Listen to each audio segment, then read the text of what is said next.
Sionis filiorum, in proclamamus Abba Pater.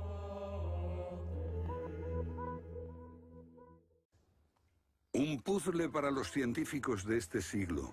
En 1513 el almirante turco Piri Reis cartografió parte del mundo que muestran la Antártida siglos antes de que fuese descubierta. Este mapa tiene centenares de años y describe la auténtica configuración de la Tierra de la reina Maud, que está oculta bajo 1 kilómetro de hielos, y su configuración real no se conoció hasta 1949.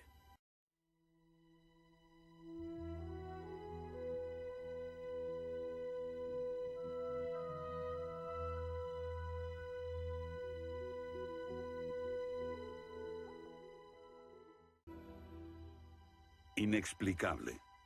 Los cartógrafos han meditado mucho sobre la extraña proyección cartográfica utilizada en el mapa.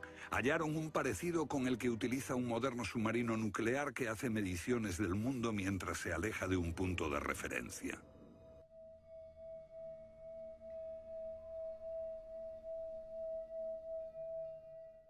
En este caso, el centro está en Egipto.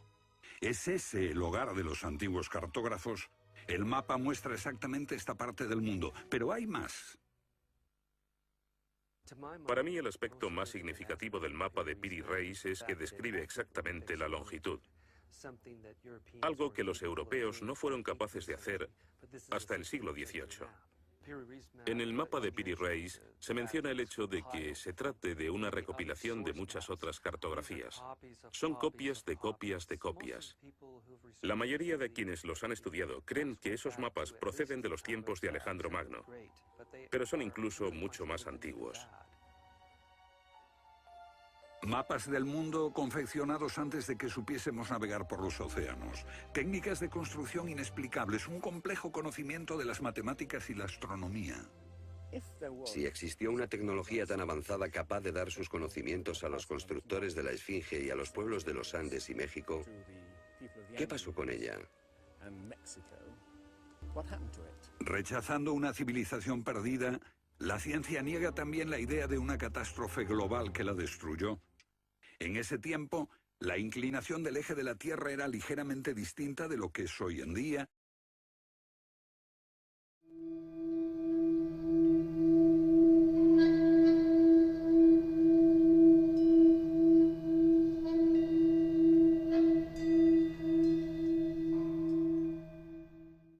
Cuando rechazan el diluvio bíblico y a Noé y el arca como una fábula, los científicos están ignorando el hecho de que hay cientos de mitos de diluvios en todas las culturas, aparte de las narraciones de Mesopotamia y de los hebreos, que dicen lo mismo sobre un desastre planetario que virtualmente borró al género humano antes del comienzo de la historia conocida.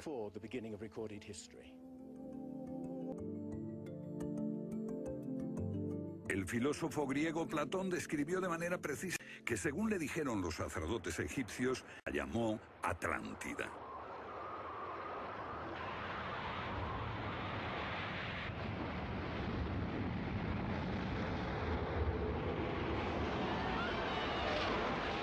La Atlántida, un terrible cataclismo.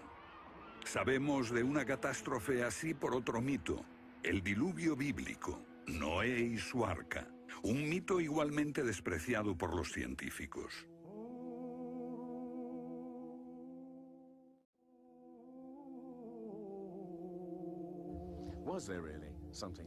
¿Hubo realmente algo parecido a un diluvio? Y si así fue, ¿existió una civilización anterior a todas las otras? Digo, una civilización, y no la Atlántida. Porque en cuanto se menciona la Atlántida, el científico exclama, «Oh, no», y deja de escucharnos. ¿Pero es neutral la ciencia? ¿Lo es realmente cuando afirma «limítese a los hechos como punto de partida»?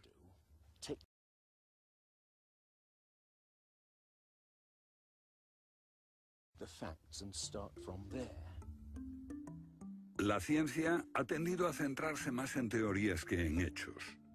Una teoría surge para explicar unos hechos, pero otros se dejan de lado.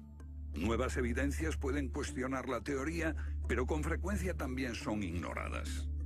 Llamamos a estos hechos anomalías. Son evidencias que no encajan en la teoría. Los científicos Thompson y Cremo muestran lo que ocurre cuando una evidencia contradice las teorías científicas. En los últimos 150 años, los arqueólogos y antropólogos han enterrado tantas evidencias como las que han desenterrado, literalmente.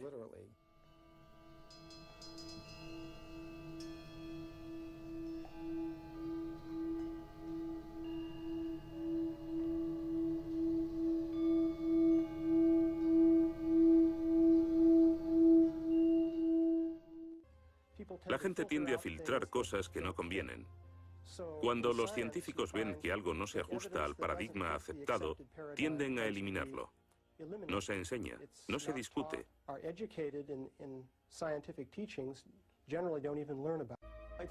No es necesariamente una conspiración deliberada. Es algo que ocurre automáticamente en la comunidad científica. Cuando una evidencia difiere de la teoría predominante, no se habla de ella, no se da información.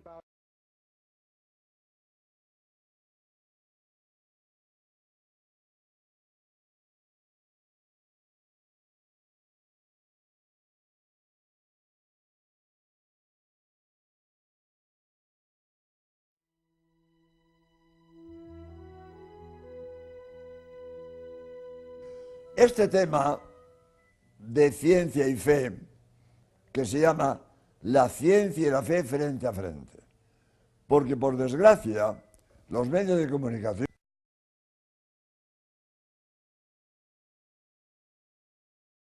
han difundido ideas de algunos científicos que dicen que la ciencia y la fe son opuestas, que el científico tiene que ser ateo, porque la Iglesia coarta la investigación, que la Iglesia impone sus verdades.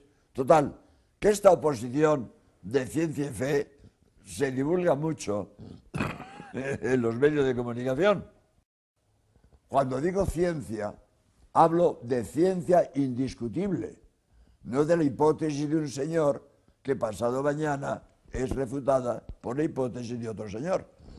Hablo de ciencia indiscutible. Y cuando hablo de fe, hablo de dogmas de fe, no del procedimiento de la Iglesia. La Iglesia está hecha por hombres que en su actuación pueden equivocarse o ser pecadores, que de todo hay en la Iglesia, de todo hay. La Iglesia en su proceder puede hacer las cosas mal, pero en sus dogmas no puede haber oposición con la ciencia. ¿Por qué? Porque la ciencia y la fe, las dos vienen de Dios. ¿Qué es ciencia? El estudio de las leyes de la naturaleza. El hombre estudia las leyes de la naturaleza y las aplica para la técnica y para el progreso. ¿Y qué es fe? El estudio de las verdades que Dios ha revelado.